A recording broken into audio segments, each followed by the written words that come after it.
അസ്സലാമു അലൈക്കും dear friends. ഇന്നത്തെ നമ്മുടെ സ്പെഷ്യൽ നിങ്ങൾ ആരും ഇതുവരെയും ട്രൈ ചെയ്ത് നോക്കിയിട്ടില്ലാത്ത ഒരു അടിപൊളി വെറൈറ്റി റെസിപ്പിയാണ്. നമ്മുടെ ഈ വീഡിയോ കണ്ടുകൊണ്ടിരിക്കുന്ന സമയത്ത് നിങ്ങൾക്ക് ഇഷ്ടപ്പെടുകയാണെങ്കിൽ ഒന്ന് ലൈക്ക് ചെയ്തേക്കണേ. അതുപോലെ തന്നെ നമ്മുടെ ഈ ചാനൽ ആദ്യമായിട്ട് കാണുന്നവരും ഇതുവരെയും സബ്സ്ക്രൈബ് ചെയ്യാത്തവരും പ്ലീസ് ഒന്ന് സബ്സ്ക്രൈബ് ചെയ്തേക്കണേ. ഞാനിടുന്ന വീഡിയോസ് ഉടനടി കിട്ടുന്നതിനായി സബ്സ്ക്രൈബ് ബട്ടന്റെ തൊട്ടടുത്ത് കാണുന്ന ബെല്ലൈക്കൺ കൂടി ക്ലിക്ക് ചെയ്തിട്ട് ഓൾ എന്ന ഓപ്ഷൻ എനേബിൾ ചെയ്യാനും മറക്കല്ലേ. ഇന്നത്തെ റെസിപ്പി എന്ന് പറയുന്നത് നമ്മുടെ ശരീരത്തിന് ആവശ്യമായിട്ടുള്ള ഒരുപാട് ആരോഗ്യ ഗുണങ്ങളടങ്ങിയ അഗസ്തിപ്പൂവ് വെച്ചിട്ടുള്ളതാണ്. അഗസ്തിപ്പൂവെന്നും അഗസ്തി ചീര എന്നൊക്കെ പറയും. അപ്പൊ ഇത് നമ്മുടെ ശരീരത്തിലെ ഒരുപാട് രോഗങ്ങളെ നിയന്ത്രിക്കാനുള്ള കഴിവ് ഈ പൂവിനുണ്ട്. ഇത് നമ്മുടെ ശരീരത്തിലെ ഒരുപാട് രോഗങ്ങളെ നിയന്ത്രിക്കാനുള്ള കഴിവ് ഈ പൂവിനുണ്ട്. ധാരാളം വൈറ്റമിൻസും അതുപോലെ തന്നെ മിനറൽസും വൈറ്റമിൻ എയും ബിയും അതുപോലെ തന്നെ ധാരാളം അയൺ കാൽസ്യം ഒക്കെ ഇതിൽ അടങ്ങിയിട്ടുണ്ട്. തന്നെ നല്ലൊരു ആന്റി ഓക്സിഡന്റ് ആണ്. വായ്പുണ്ണ്, കുടൽ സംബന്ധമായ അസുഖങ്ങൾ, ഉദര സംബന്ധമായ പല രോഗങ്ങളും നിയന്ത്രിച്ച് നിർത്താനൊക്കെ ഈ പൂവിന് ഒരുപാട് കഴിവുണ്ട്. ഈ പൂവ് നല്ലൊരു ഔഷധ മരുന്നായിട്ട് നമുക്ക് ഉപയോഗിക്കാൻ പറ്റും. അപ്പം നമ്മുടെ ഈ പൂവിന്റെ നെട്ടൊക്കെ ഒന്ന് മാറ്റിയതിന് ശേഷം ഇതിന്റെ ഉള്ളിൽ ഒരു കമ്പി പോലെ ഒരു സംഭവം ഉണ്ട്. ഇതുപോലെ ഒരു കമ്പി പോലെയാണ് ഇരിക്കുന്നത്. എടുത്ത് നമുക്ക് മാറ്റാം.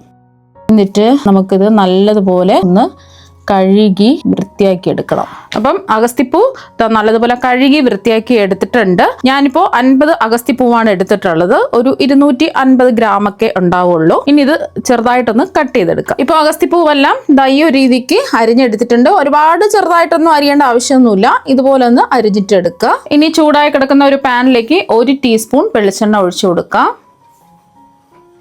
വെളിച്ചെണ്ണയ്ക്ക് പകരമായിട്ട് നിങ്ങൾക്ക് ബട്ടർ വേണമെന്നുണ്ടെങ്കിലും എടുക്കാവുന്നതാണ്. ലൈറ്റൊക്കെ ചെയ്യുന്നവരാണെന്നുണ്ടെങ്കിൽ ബട്ടറിൽ ചെയ്തിട്ടെടുക്കുക. അപ്പോൾ എണ്ണ വളരെ കുറച്ച് എണ്ണയെ നമ്മൾ എടുത്തിട്ടുള്ളൂ. എണ്ണ ഒന്ന് ചൂടായതിന് ശേഷം ഇതിലേക്ക് 1 ടീസ്പൂൺ കടുക് ഇട്ടൊന്ന് പൊട്ടിക്കാം. അപ്പോൾ കടുകെല്ലാം പൊട്ടി വന്നിട്ടുണ്ട്. ഇതിലേക്ക് 3-4 വറ്റൽമുളക് 2ആയിട്ട് മുറിച്ചതും ഒരു 2 തട്ട് കറിവേപ്പിലയും കൂടി ഇട്ട് കൊടുക്കാം. വറ്റൽമുളകെല്ലാം ഒന്ന് മൂത്ത് വരണം. ഫ്ലെയിം കുറച്ച് വെച്ച് കൊടുക്കുക. അപ്പോൾ വറ്റൽ മുളകെല്ലാം ഒന്ന് മൂത്ത് വന്നിട്ടുണ്ട്. ഇനി ഇതിലേക്ക് നമ്മൾ ചേർത്ത് കൊടുക്കുന്നത് ചെറിയ ഉള്ളി അരിഞ്ഞെടുത്തതാണ്. ചെറുതായിട്ട് അരിഞ്ഞെടുത്തതാണ് ചേർത്ത് കൊടുത്തിട്ടുള്ളത്. ഞാനിപ്പോൾ 20 ചെറിയ ഉള്ളിയാണ് അരിഞ്ഞെടുത്തിട്ടുള്ളത്. വലിയ ചെറിയ ഉള്ളിയാണെന്നുണ്ടെങ്കിൽ ഒരു 15 ഒക്കെ എടുത്താൽ മതിയാവും. ഇത് ചെറിയ ഉള്ളിയും കൂടി ചേർക്കുമ്പോഴാണ് ഒരു പ്രത്യേക ടേസ്റ്റ് കിട്ടുന്നത്. ഇപ്പോൾ ചെറിയ ഉള്ളി ഇല്ല എന്നുണ്ടെങ്കിൽ മാത്രം 2 മീഡിയം സൈസ് സവാള എടുക്കുക. ചെറിയ ഉള്ളി നന്നായിട്ടൊന്ന് വയന്ന് വരണം. വയന്ന് വരുന്നതിന് ആവശ്യമായിട്ടുള്ള ഉപ്പും കൂടി ചേർത്ത് കൊടുക്കാം. അപ്പോൾ പെട്ടെന്ന് തന്നെ വയന്ന് കിട്ടും. ആദ്യം നമുക്ക് ഒരു 1/4 ടീസ്പൂൺ ഉപ്പ് ചേർക്കാം. പിന്നീട് നമുക്ക് ആവശ്യമുണ്ടെങ്കിൽ ലാസ്റ്റിൽ ഉപ്പ് ചേർത്ത് കൊടുത്താൽ മതി. ഇപ്പോൾ ചെറിയ ഉള്ളി വാടി കിട്ടുന്നതിന് ആവശ്യമായിട്ടുള്ള ഉപ്പ് മാത്രമേ ചേർത്ത് കൊടുത്തിട്ടുള്ളൂ. ഫ്ലെയിം കുറച്ച് വെച്ചിട്ട് ഇതെല്ലാം ഒന്ന് ഒരു ഗോൾഡൻ നിറം ആവുന്നത് വരെ ഒന്ന് വഴറ്റിയെടുക്കുക. ഇപ്പോൾ ഉള്ളിയൊക്കെ വയന്ന് ഒരു ഗോൾഡൻ നിറം ആയിട്ടുണ്ട്. ഇത്രയും മതി. ഒരുപാട് അങ്ങ് മൂപ്പിക്കേണ്ട ആവശ്യമൊന്നുമില്ല. ലൈറ്റ് ഗോൾഡൻ നിറം ആയാൽ മതി. ഇനി ഇതിലേക്ക് നമ്മൾ അരിഞ്ഞെടുത്ത് വെച്ചിരിക്കുന്ന അഗസ്തിപ്പൂവ് ചേർത്ത് കൊടുക്കാം. ഇനി ഒന്ന് ഇളക്കി കൊടുക്കാം. ഈ അഗസ്തിപ്പൂ വാടി വരുമ്പോൾ കുറച്ച് കാണുള്ളൂ. എണ്ണിയാൽ ഒടുങ്ങാത്ത ഒരുപാട് ഔഷധ ഗുണങ്ങൾ ഈ അഗസ്തിപ്പൂവിൽ അടങ്ങിയിട്ടുണ്ട്. പ്രത്യേകിച്ച് സ്ത്രീകൾക്കൊക്കെ ഒരുപാട് നല്ലതാണ്. കുട്ടികൾക്കും സ്ത്രീകൾക്കും മുതിർന്നവർക്കും എല്ലാവർക്കും നല്ലതാണ്.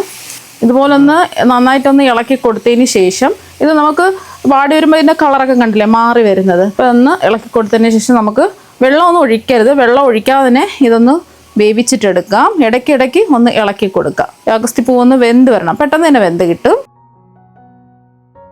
അഗസ്തിപ്പൂ വെന്ത് വരുന്ന സമയം കൊണ്ട് ഒരു ബൗളിൽ 3 മുട്ട പൊട്ടിച്ചത് ഒഴിച്ചു കൊടുക്കാം. 2 മുട്ട മതിയെങ്കിൽ 2 എടുക്കുക. ഞാനിപ്പോൾ 3 എടുത്തിട്ടുള്ളത്. അപ്പോൾ മുട്ട ചേർക്കുമ്പോൾ അഗസ്തിപ്പൂവിൻ്റെ കയ്പ്പൊക്കെ ഒന്ന് മാറി കിട്ടുകയും ചെയ്യും. കുട്ടികൾക്കൊക്കെ കഴിക്കാൻ ഒരുപാട് ഇഷ്ടപ്പെടുകയും ചെയ്യും. കയ്പ്പ് രസം ഉള്ളത് കൊണ്ട് കഴിക്കാറില്ല. അത്രയ്ക്കും ഒരുപാട് ആരോഗ്യ ഗുണങ്ങൾ അടങ്ങിയ ഒന്നാണ് അഗസ്തിപ്പൂവ്. ഒരു 2 നുള്ളി ഉപ്പ് ചേർക്കാം. ഇനി ഇതിലേക്ക് ഒരു 1/4 ടീസ്പൂൺ ചതച്ചെടുത്ത കുരുമുളക് പൊടിയാണെന്നുണ്ടെങ്കിൽ 2 നുള്ളി ചേർത്ത് കൊടുത്താൽ മതി. കുട്ടികൾക്കൊക്കെ കൊടുക്കുകയാണെന്നുണ്ടെങ്കിൽ എരിവ് കുറച്ചിട്ട് ചെയ്താൽ മതിയാവും. ഒന്ന് ബീറ്റ് ചെയ്യാം. അടിച്ച് പതപ്പിക്കേണ്ട ആവശ്യമൊന്നുമില്ല. ജസ്റ്റ് ഒന്ന് ഇതുപോലെ ഒന്ന് ബീറ്റ് ചെയ്തെടുത്താൽ മതി. കുരുമുളകിന് പകരമായിട്ട് ചില്ലി ഫ്ലേക്സ് വേണമെന്നുണ്ടെങ്കിലും ചേർത്ത് കൊടുക്കാവുന്നതാണ്. കുറച്ച് ചേർത്ത് കൊടുത്താൽ മതി. അപ്പോൾ ഒന്ന് ബീറ്റ് ചെയ്തെടുത്തിട്ടുണ്ട്. ഇതിവിടെ ഇരിക്കട്ടെ. ഇതിന് ഒരു അരപ്പ് തയ്യാറാക്കി എടുക്കണം. അതിന് വേണ്ടിയിട്ട് ഞാനിപ്പോൾ ഒരു 1/2 കപ്പ് ചിരകിയെടുത്ത തേങ്ങയാണ് എടുത്തിട്ടുള്ളത്. നിങ്ങൾക്ക് തേങ്ങ ചിരകിയത് കുറച്ചും കൂടെ വേണമെന്നുണ്ടെങ്കിൽ 1/4 കപ്പ് വരെ എടുക്കാവുന്നതാണ്. അപ്പോൾ 1/2 കപ്പിൻ്റെ ആവശ്യമേ ഉള്ളൂ. നമ്മളിതിൽ മുട്ട ചേർക്കുന്നുണ്ട്, ഒരുപാട് തേങ്ങ ചേർക്കേണ്ട ആവശ്യമില്ല. പിന്നെ ഇതിലേക്ക് എരിവിന് വേണ്ടിയിട്ട് 2 പച്ചമുളക് 2ആയിട്ട് മുറിച്ചത് ചേർക്കാം, പെട്ടെന്ന് അരഞ്ഞ് കിട്ടാൻ വേണ്ടിയിട്ടാണ്. അപ്പോൾ എരിവുള്ള പച്ചമുളകാണെന്നുണ്ടെങ്കിൽ ഒരെണ്ണമൊക്കെ എടുത്താൽ മതിയാവും. ഞാനിപ്പോൾ എരിവില്ലാത്ത പച്ചമുളക് ആയതുകൊണ്ടാണ് 2 എണ്ണം എടുത്തിട്ടുള്ളത്. പിന്നെ ഇതിലേക്ക് 2 ചെറിയ തണ്ട് കറിവേപ്പിലയും കൂടെ ചേർക്കുന്നുണ്ട്.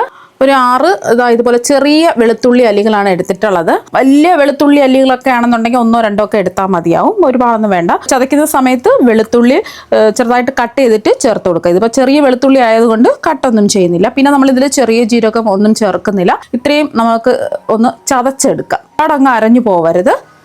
അപ്പോൾ തേങ്ങ എല്ലാം ഒന്ന് ചതച്ചെടുത്തിട്ടുണ്ട്. ഒരുപാട് അങ്ങ് അരഞ്ഞു പോവാതെ ഒന്ന് ചതച്ചെടുത്താൽ മതി. ഇതിവിടെ ഇരിക്കട്ടെ. അപ്പം നമ്മൾ ഈ അഗസ്തിപ്പൂ കുക്ക് ചെയ്യാൻ വെച്ചിട്ട് ഒരു 5 മിനിറ്റ് ഒക്കെ കഴിഞ്ഞിട്ടുണ്ട്. ഇടയ്ക്കിടയ്ക്ക് ഒന്ന് ഇളക്കി കൊടുത്തിട്ടുണ്ടായിരുന്നു. അപ്പം നല്ലോണം വയന്ന് വെന്ത് വന്നിട്ടുണ്ട്. നമ്മൾ ഇതെടുത്ത് കഴിച്ച് നോക്കുന്ന സമയത്ത് ഒരു കയ്പ്പ് രസമാണ് ആ ടേസ്റ്റ് കിട്ടുന്നത്. ചെറിയൊരു കയ്പ്പ് രസം ഉണ്ടാവുള്ളൂ. നമ്മൾ ഉള്ളിയൊക്കെ ചേർത്തുകൊണ്ട് വലുതായിട്ട് കയ്പ്പ് രസം ഉണ്ടാവില്ല, ചെറിയൊരു കയ്പ്പ് രസമുണ്ട്. പക്ഷേ കുട്ടികൾക്ക് ഇങ്ങനെ കൊടുക്കുമ്പോൾ കഴിക്കാൻ തോന്നില്ല. ഇതിലേക്ക് ഞാൻ ചേർത്ത് കൊടുക്കുന്നത് ഒരു 1/4 ടീസ്പൂൺ മഞ്ഞൾപ്പൊടിയാണ്. പിന്നെ ഒരു 1/2 ടീസ്പൂൺ കശ്മീരി മുളക് പൊടിയാണ് ചേർത്ത് കൊടുക്കുന്നത്. സാധാരണ എരിവുള്ള മുളക് പൊടിയാണെന്നുണ്ടെങ്കിൽ ഒരു 1/4 ടീസ്പൂണൊക്കെ ചേർത്ത് കൊടുത്താൽ മതി. ഒന്ന് ഇളക്കി കൊടുക്കുക. കണ്ടില്ലേ, വെന്ത് വന്നപ്പോൾ കുറച്ചേ ഉള്ളൂ. ഒന്ന് ഇളക്കി കൊടുത്തതിന് ശേഷം പിന്നെ നിങ്ങൾക്ക് മുളക് പൊടിയും മഞ്ഞൾപ്പൊടിയും നമ്മൾ തേങ്ങ ഒന്ന് ചതച്ചെടുത്തില്ലേ, ആ ഒരു സമയത്ത് വേണമെന്നുണ്ടെങ്കിൽ ചേർത്ത് കൊടുക്കാം. പിന്നെ ഇതിലേക്ക് തേങ്ങ ചതച്ചെടുത്തത് ചേർക്കാം. തേങ്ങയുടെ ആ ഒരു പച്ചച്ചുവയൊക്കെ ഒന്ന് മാറിക്കിട്ടണം. കുറച്ചും കൂടെ ടേസ്റ്റും പിന്നെ കുട്ടികൾക്ക് കയ്പില്ലാതെ കഴിക്കണം എന്നുണ്ടെങ്കിൽ മാത്രം മുട്ട ചേർത്താൽ മതി. മുട്ട ഇഷ്ടമില്ലാത്തവർക്ക് ഇത്രയും മതി.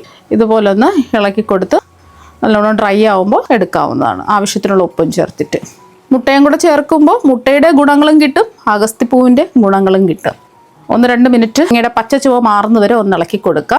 എന്നിട്ട് നമ്മൾ ഇതിനാവശ്യമായിട്ടുള്ള ഉപ്പും കൂടെ ചേർത്ത് കൊടുക്കുക. ഞാൻ ആദ്യം ഉള്ളി വയറ്റിയ സമയത്ത് ഒരു 1/4 ടീസ്പൂൺ ഉപ്പ് ചേർത്തിട്ടുണ്ട്. അപ്പോൾ ഇനി അഗസ്തിപ്പൂവിന് ആവശ്യമായിട്ടുള്ള ഉപ്പ് ചേർത്ത് കൊടുത്താൽ മതി. മുട്ടയിൽ നമ്മൾ ഉപ്പ് ചേർത്തിട്ട് മിക്സ് ചെയ്ത് വെച്ചിട്ടുണ്ട്. 2 നുള്ള് ഉപ്പ് ചേർത്ത് കൊടുത്താൽ മതി. അപ്പോൾ അവരവരുടെ അളവിനനുസരിച്ചിട്ടുള്ള ഉപ്പ് ചേർത്ത് കൊടുക്കുക. ഇതൊന്ന് ഡ്രൈ ആക്കി എടുക്കാം. മീഡിയം ഫ്ലെയിമിൽ വെച്ചിട്ട് 1-2 മിനിറ്റ് ഇളക്കി കൊടുക്കുക. ഇനി ഇതൊന്ന് ഒതുക്കി വെക്കാം. ഒരു 1/2 ടീസ്പൂൺ എണ്ണ ഒഴിച്ചു കൊടുക്കുക, ഒരുപാട് വേണ്ട. എല്ലാ ഭാഗത്തും ഒന്നാക്കി കൊടുക്കുക. എന്നിട്ട് നമ്മൾ മുട്ട അടിച്ചെടുത്ത് വെച്ചില്ലേ, അതങ്ങ് ഒഴിച്ചു കൊടുക്കാം. മുട്ട ഒഴിച്ചു കൊടുത്ത ഉടൻ ചിക്കി എടുക്കരുത്. 20 സെക്കൻഡ് ഒന്ന് വെയിറ്റ് ചെയ്യുക. ഇപ്പോൾ ഒരു 20 സെക്കൻഡൊക്കെ ആയിട്ടുണ്ട്. ഇനി നമുക്ക് മെല്ലെ ഒന്ന് ഇതുപോലെ ഒന്ന് ഇളക്കി കൊടുക്കാം. മുട്ടയെല്ലാം ഒന്ന് ചിക്കിയെടുക്കാം. ഒരുപാടങ്ങ് പൊടിഞ്ഞ് പോലെ ചെറിയ ചെറിയ കഷ്ണങ്ങൾ പോലെ കിടക്കണം, എന്നാൽ മാത്രമേ കഴിക്കുമ്പോൾ ഒരു ടേസ്റ്റ് ഉണ്ടാവുള്ളൂ. മുട്ടയും കൂടെ ചേർത്ത് ചെയ്യുമ്പോൾ ഒട്ടും തന്നെ കയ്പില്ലാതെ നല്ലൊരു പ്രത്യേക ടേസ്റ്റിലാണ് കിട്ടുന്നത്. ടേസ്റ്റ് നല്ല ടേസ്റ്റാണ്, ഒട്ടും കയ്പൊന്നും ഉണ്ടാവില്ല. ആഴ്ചയിൽ ഒരു ദിവസമെങ്കിലും അഗസ്തിപ്പൂ വെച്ചിട്ട് ഇങ്ങനെയൊക്കെ കുട്ടികൾക്കും മുതിർന്നവർക്കും ഒക്കെ ചെയ്തിട്ട് കൊടുക്കുക. ഒരുപാട് ആരോഗ്യ ഗുണങ്ങളാണ് ഇതിലുള്ളത്. അപ്പോൾ അതാ ഒന്ന് അതുപോലെ ഒന്ന് ചെറിയ ചെറിയ കഷ്ണങ്ങളായിട്ട് ഒന്ന് ചിക്കി എടുത്തിട്ടുണ്ട്. ഇനി എല്ലാം ഒന്ന് മിക്സ് ചെയ്യാം.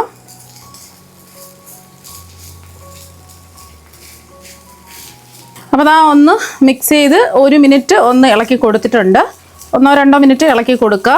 എന്നിട്ട് ലാസ്റ്റിൽ നിങ്ങൾക്ക് വേണമെന്നുണ്ടെങ്കിൽ കുറച്ച് കറിവേപ്പില കൈകൊണ്ട് മുറിച്ചിട്ട് കൊടുക്കുക. എനിക്ക് കറിവേപ്പില ഭയങ്കര ഇഷ്ടമാണ്. കറിവേപ്പിലയും മല്ലിയിലയൊക്കെ മിക്ക കറികളിലും കറിവേപ്പിലയും മല്ലിയിലയും ചേർക്കും. മല്ലിയിലൊക്കെ എനിക്ക് ഭയങ്കര ഇഷ്ടമാണ്, നല്ലൊരു ടേസ്റ്റാണ്. അതുപോലെ തന്നെ കറിവേപ്പിലയും. അപ്പോൾ ഒന്ന് ഇളക്കി കൊടുക്കാം. നമ്മുടെ ശരീരത്തിന് ഒരുപാട് ആരോഗ്യ ഗുണങ്ങൾ കിട്ടുന്ന അഗസ്തിപ്പൂ വെച്ചിട്ടുള്ള തോരൻ ഇവിടെ റെഡി ആയിട്ടുണ്ട്. ഒരു പ്ലേറ്റിലേക്ക് മാറ്റാം. ഈ ഒരു സമയം ഉപ്പൊക്കെ ഉണ്ടോ എന്ന് ചെക്ക് ചെയ്യാൻ നോക്കുക. ഉപ്പ് കുറവുണ്ടെന്നുണ്ടെങ്കിൽ ആവശ്യത്തിനുള്ള ഉപ്പ് ചേർത്ത് കൊടുക്കുക. അപ്പോൾ അതാ ഒരു പ്ലേറ്റിലേക്ക് മാറ്റിയിട്ടുണ്ട്. വരാനിരിക്കുന്ന രോഗങ്ങളെയൊക്കെ തടഞ്ഞു നിർത്താൻ വേണ്ടിയിട്ട് അഗസ്തിപ്പൂ വെച്ചിട്ട് ഇതുപോലെ തയ്യാറാക്കി കഴിക്കുക. എല്ലാവർക്കും കഴിക്കാവുന്നതാണ്. നല്ല അടിപൊളി ടേസ്റ്റാണ്. ഇത് വെറുതെ കഴിക്കാനും നല്ലതാണ്. അതുപോലെ തന്നെ ചോറിൻ്റെ കൂടെയും അതുപോലെ ചപ്പാത്തി അപ്പത്തിൻ്റെ കൂടെയൊക്കെ കഴിക്കാവുന്നതാണ്. ചോറിൻ്റെ കൂടെയൊക്കെ വേറെ ഒരു കറിയുടെ ആവശ്യമില്ല. നല്ലൊരു പ്രത്യേക ടേസ്റ്റാണ് ഇത് കഴിക്കാൻ വേണ്ടിയിട്ട്. അപ്പോൾ നിങ്ങൾ എന്തായാലും അഗസ്തിപ്പൂ വെച്ചിട്ട് ഇതുപോലെ ഒരു പ്രാവശ്യം ഒന്ന് ട്രൈ ചെയ്ത് നോക്കുക. തീർച്ചയായും നിങ്ങൾക്ക് എല്ലാവർക്കും ഒരുപാട് ഇഷ്ടമാകും. അപ്പം നമുക്ക് മറ്റൊരു വെറൈറ്റി വീഡിയോ ആയിട്ട് വീണ്ടും കാണാം. താങ്ക്